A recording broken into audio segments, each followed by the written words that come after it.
This program is brought to you by Land Bank of the Philippines, PhilPost, and Quezon City.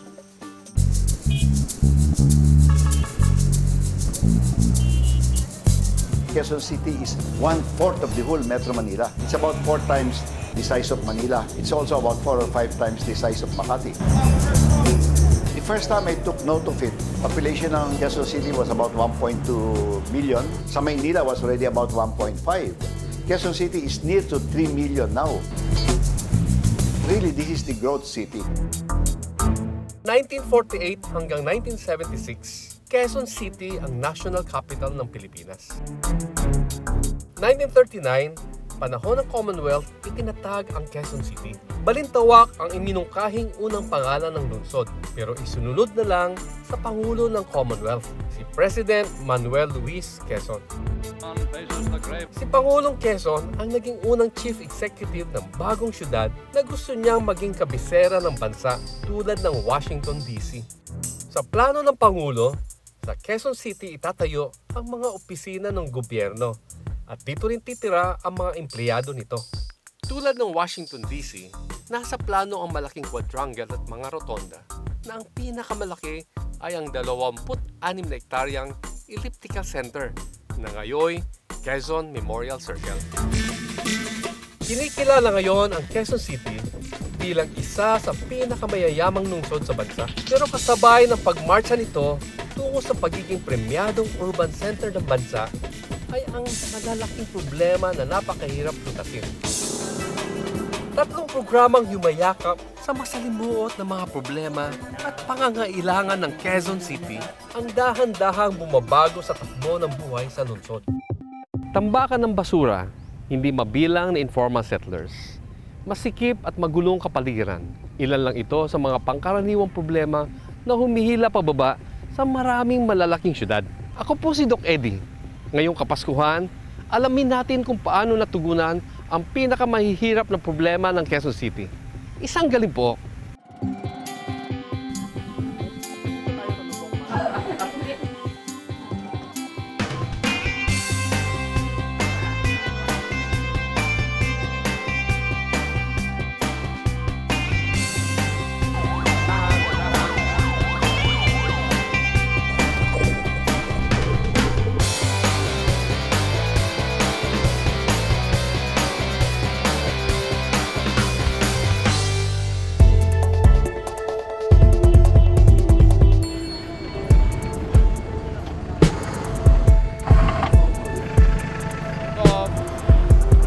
Grabe po, ang experience ko sa military, I have not experienced that many people dying in the area.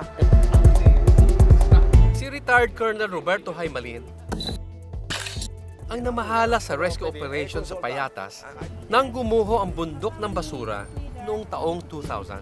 Ilan namatay? Ang recognized po ng City Hall is 277 eh. Pero ang balita namin, sabi pa nila diyan, marami pa raw hindi natatagpuan. Medyo mahirap ang accounting.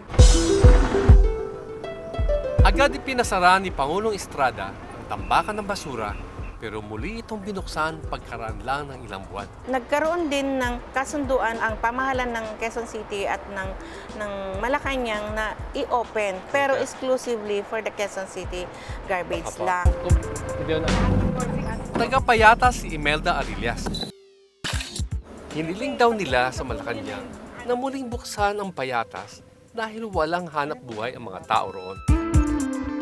Isang taon pagkatapos ng trahedya sa Payatas, naisabatas ang Ecological Solid Waste Management Act. Pinag-uutos nito ang pagsasara ng open dump site sa bansa sa loob ng 5 taon.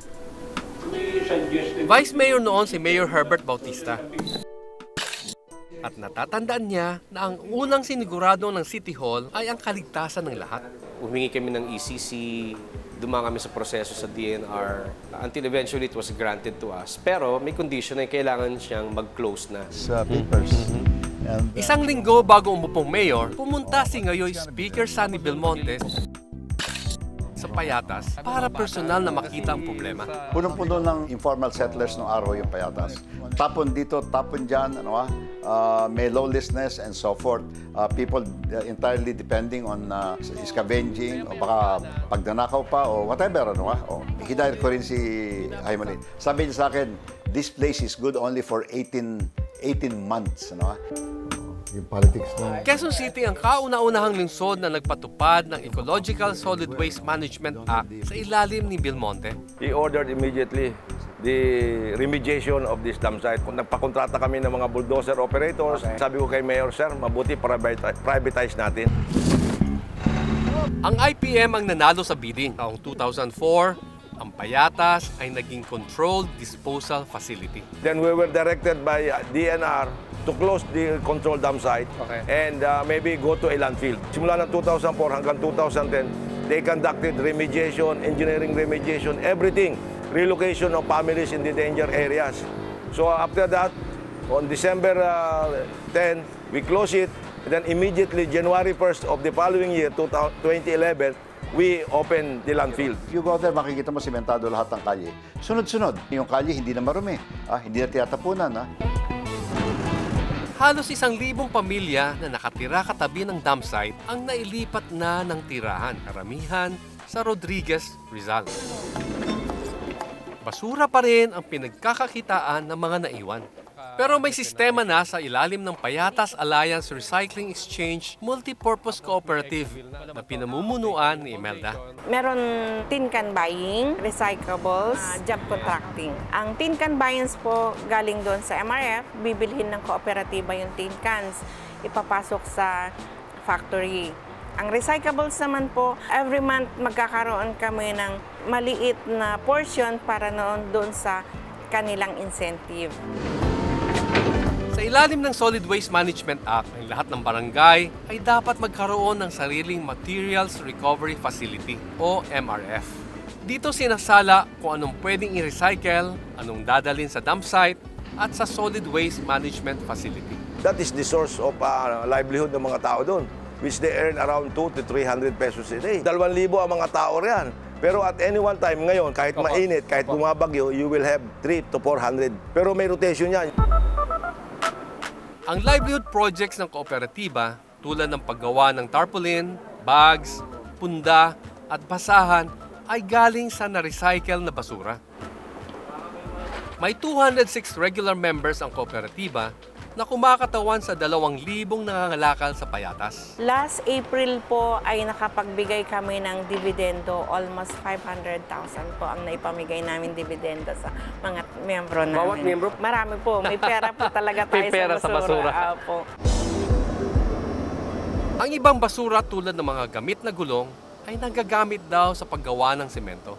At dahil sa biogas emission reduction project sa Payatas ay pinatutupad ng environmental firm na Pangea, ang methane gas mula sa basura ay nako-convert sa kuryente. We sit down with Meralco, we came out with the MOA, and then now they are buying our methane gas generated to electricity. So nag-generate siya mga 800 kilowatts? Ngayon po, 800 kilowatts. Mga ilang bahay yan ang pwedeng electrify? Estimate po namin doon, according to the study of Meralco at saka ng Pangea, is almost 1,000, estimated 1,200. Pero kung umabot kami sa 1 megawatt, siguro masusuplayan mga 1,500. Ito po yung example ng pipe na nilalagay sa sanitary landfill. Pinakita at ipinaliwanag sa amin ni Engineer Justin Sulangon ang proseso. So ito yung gas exhaustor blower. Ito yung machine namin na tumutulong para higupin yung gas mula sa sanitary landfill. Okay. So pagkatapos ng exhaustor blower, yung gas na pupunta sa heat exchanger, ang heat exchanger po, pinapalamig niya po yung gas. Nako-compress po yung gas, tapos pinapadalang generator. So malamig siya, nako-compress. Tapos dadaan po siya ng isang machine namin na kinocompress niya yung gas para papuntang Habang sa generate na kuryente? Yes, sir. Umaabot daw ng 1 bilyong piso kada taon ang gastos ng Quezon City sa pagkolekta ng basura sa buong syudad. Pero may pangbawi na ngayon ang City Hall kahit paano. We're pushing for the Quezon City as a city that generates its own electricity.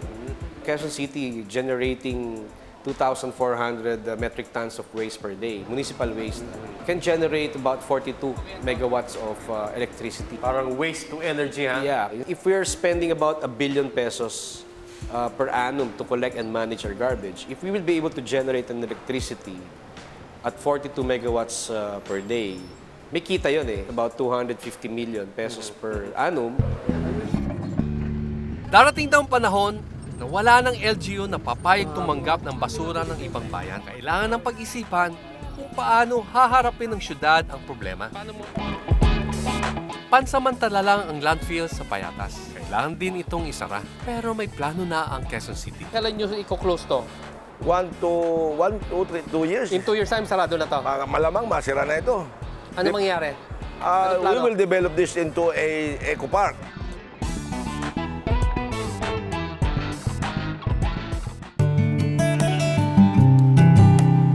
A city of excellence. A city for the environment. A city committed to development.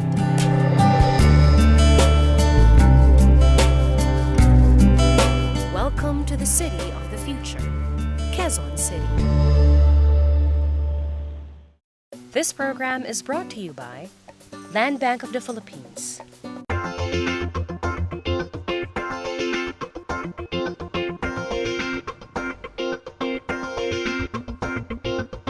Hindi nakakagulat na isang eco park ang naisip gawin ng Quezon City sa oras na isara ang Payatas landfill. Pangarap ng city government na maging isang garden city ang lungsod. That's based on the city development plan, green lung of the metropolis, because we feel that Quezon City is still the greenest of all the LGUs in Metro Manila. May 231 community parks, 32 neighborhood parks, 8 major o special parks, 6 na historical parks, at 9 na street parks ngayon sa Quezon City. Kabilang sa mga pinagmamalaking parks ng syudad, ang Quezon Memorial Circle, Ninoy Aquino Parks and Wildlife, at La Mesa Eco Park. May dinedevelop pang halos 300 parks at playgrounds sa Quezon City, sabi ni Engineer Zaldi de la Rosa, pinuno ng Parks Development and Administration Department ng City Hall. Kung tutusin po, nasa 50% pa lang po kami. Ang isang park po nag-a-average po ng almost 1 hectare. Nasa mga 300 hectares na po yung nadidevelop namin. Wala pa raw 20 ang park sa Quezon City nang unang magtrabaho sa City Hall si Engineer noong 1977. Puro talahib daw noon sa Quezon Memorial Circle. Nang pumwesto sa City Hall noong 2001 si Speaker Belmonte, ibang-iba na ang kanyang obserbasyon. Halos wala ng parks at that time. Na-overrun ng informal settlers, na hindi pinapansin ng mga barangay. The rapid growth was such na talagang pati yung mga gardens, pati yung mga places for leisure and the open space for air and so forth. Tinukoy niya ang La Mesa Eco Park na inayos at pinamamahalaan ngayon ng Bantay Kalikasan ng ABS-CBN Foundation at MWSS. Itong araw, puno-puno rin ng squatter yan, mga 400 families living there. We're the ones who remove them. Lahat ng nakikita mong infra doon, yung mga kalyeng simentado ron, pinagawa namin yun. Ano, Pero yung concept and the management, we left up to the private sector.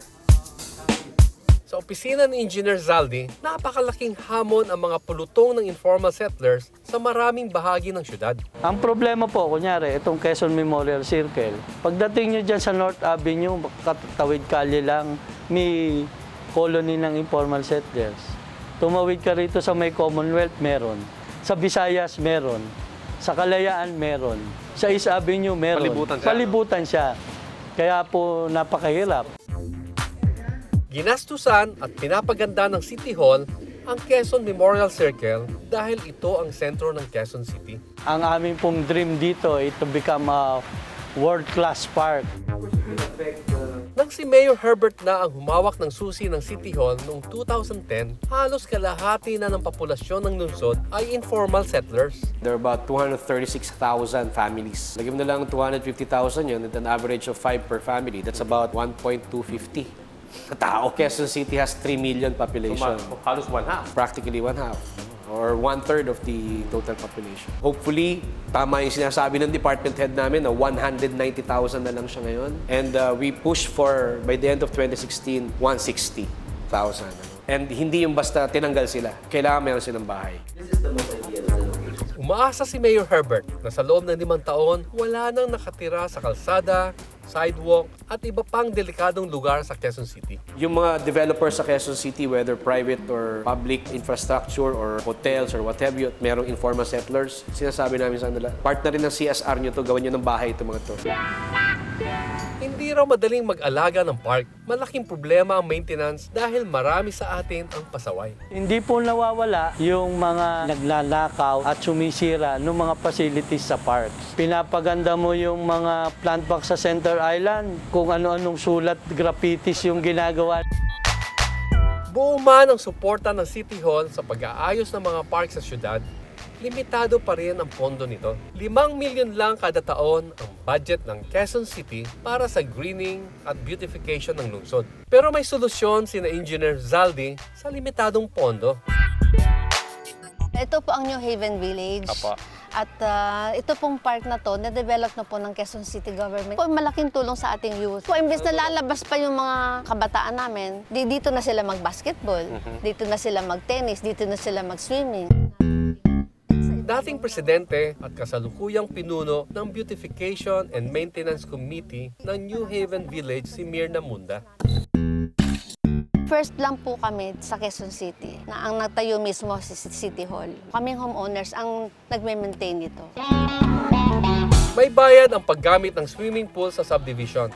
Dito kinukuha ang pambayad sa 2 lifeguards at gasto sa paglilinis ng pool. Sa ganitong sistema raw, maayos na naipagpapatuloy ng City Hall ang programa. Kailangan po may katulong. Mahirapan po kaming magbantay at mag-maintain.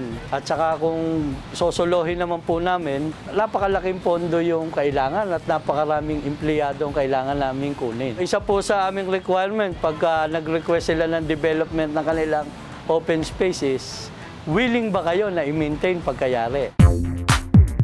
Ang Quezon Memorial Circle ay kumikita raw ng 50 milyon kada taon, pero malaki rin ang gastos nito sa maintenance. May 10,000 ang namamasyal dito sa pangkaraniwang araw at umaabot ng 30,000 kung holiday. Park development, again, wala namang revenue yan. Wala nga balik yun in monetary terms, pero health, kaayusan, kalusugan, hopefully, longer lifespan. Ang mga halaman at punong itinatanim sa mga park sa Quezon City ay mga indigenous trees at pinagpapaalam pa sa DENR. Tinitiyak daw kasi ng City Hall na panlaban sa polusyon ng mga tanim at parang imbitasyon sa mga ibon. Because we want to attract birds. Dapat ganun eh. Itong buong city should be a bird sanctuary eh. Sabi ni Mayor Herbert, hanggat maaari, ayaw niya ng masyadong matataas na building, lalo na kung malapit sa park. Nasisira yung migration pattern ng ibon, yung hangin, at the same time, hindi na-disturb yung paligid. Unfortunately, development will take over because the CBD, through the NHA, is pushing for it. But we made sure that the plans for that are, pagpapunta ka sa circle, pababa na siya so that hindi nasisira yung aesthetics ng lugar, tsaka hindi masira yung forest that is inipas yung wildlife. Isa ang Quezon City sa mga unang bumuo ng zoning o land use policy. Simply, it says, for instance, these areas are residential, these areas are commercial. Sa pag-approve ng subdivision plans, o kahit sa pag-approve ng isang lungsod, kailangan meron kang green spaces. It's a national law. Mandatory siya. Pag subdivision, kailangan 30%. Meron kang park, including open spaces and roads. Ang park is the breathing space of a community.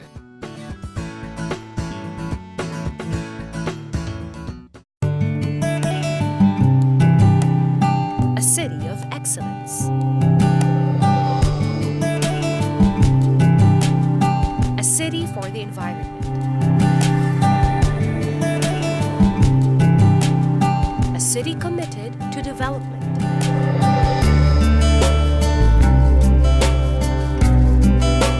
Welcome to the city of the future, Quezon City. This program is brought to you by Land Bank of the Philippines.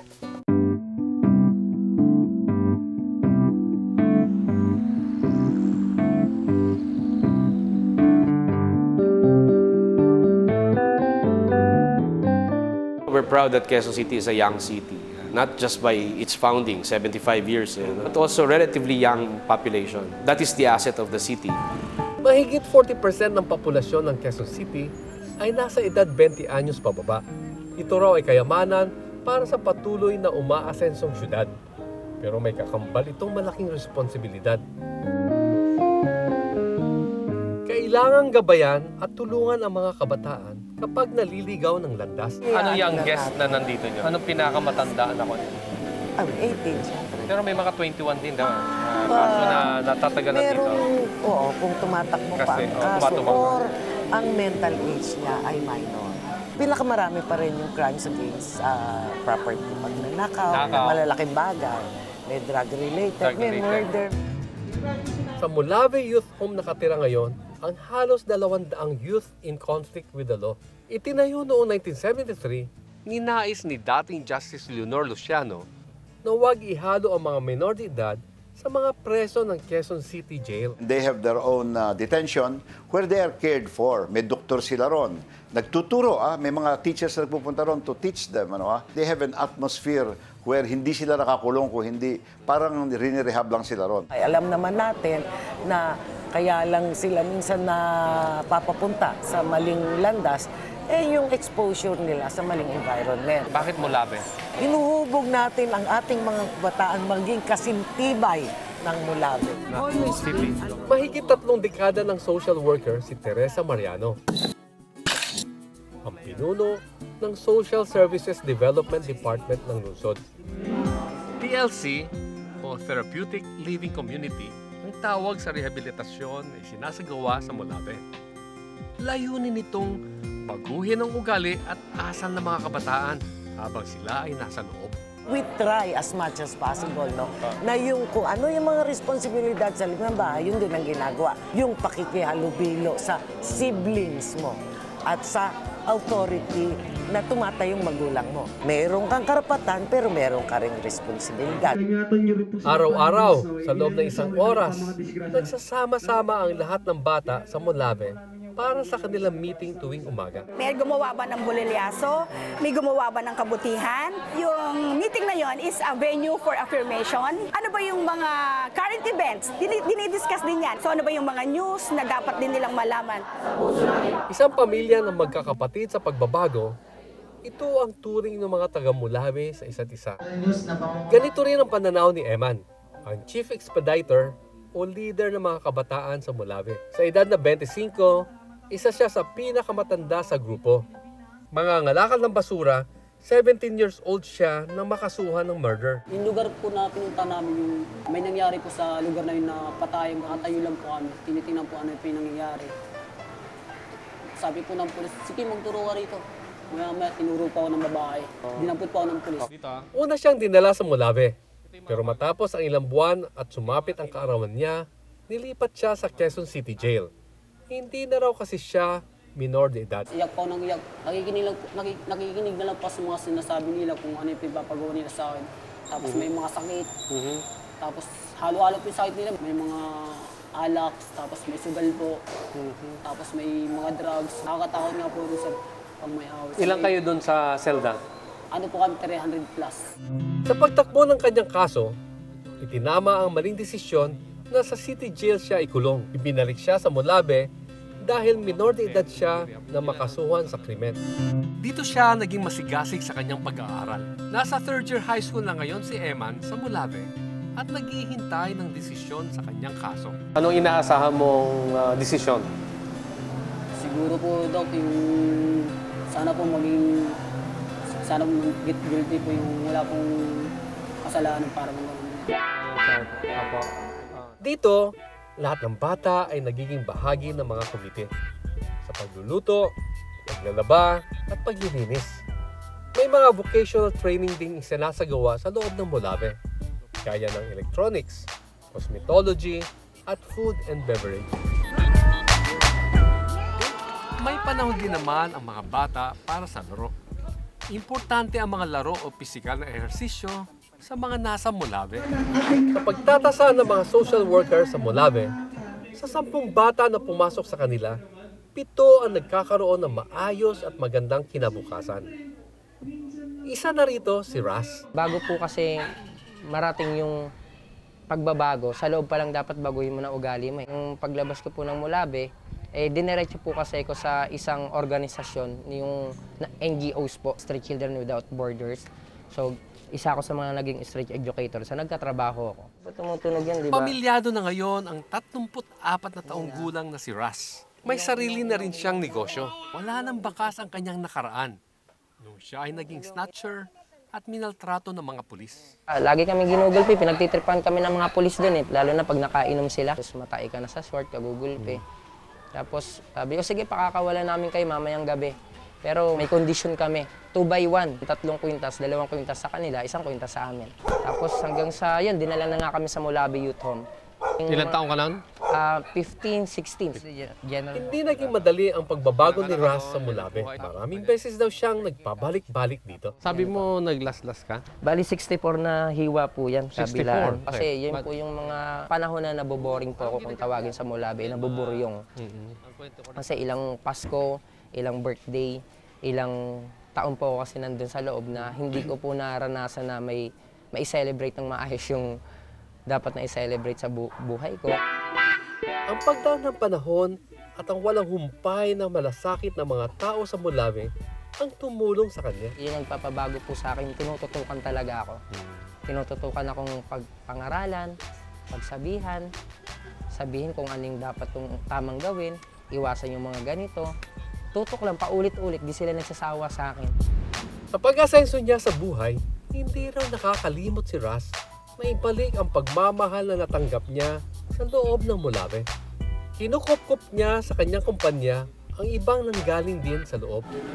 Limitado ang pondo ng Mulabe, pero hindi raw ito hadlang para mas palakihin ang kanilang serbisyo at nasasakupan. Ang pondo ay laging kulang. Pero with the help of yung mga NGOs, with the help of even mga schools, natutugunan. Ang isang pinag-aaralan o hinahanapan ng solusyon ng gobyerno ay yung paghanap ng isang mas malaking lugar for Mulabe. Yung lugar na meron silang space talaga for farming, yung ganon, mag-gardening.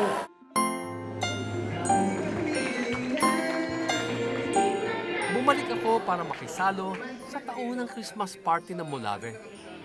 Nalaman ko na maligaya ang magiging Pasko ni Eman dahil nakuha na niya ang kanyang hiling.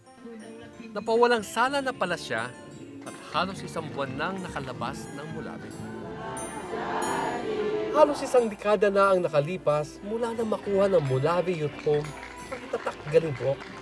Hanggang ngayon, hindi nagbabago ang pagsunod nila sa kanilang misyon. Ang magbigay ng pangalawang pagkakataon sa mga kabataang napariwara. Lahat tayo dapat tumayo.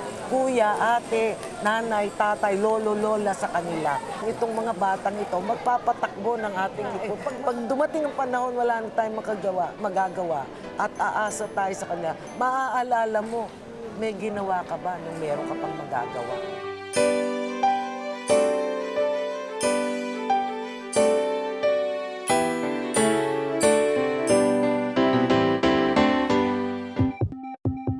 Para sa isang syudad, simbolo ng pag-unlad ang mga naglalakihang gusali, maayos sa kalsada at dinadayong mga shopping mall.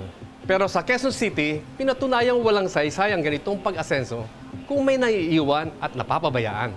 Mga programang nagbibigay serbisyo sa kabuhayan, kalikasan at mga kabataan. Simple lang yan. Kaya mo yan! Maligayang Pasko at manigong bagong taon sa inyong lahat.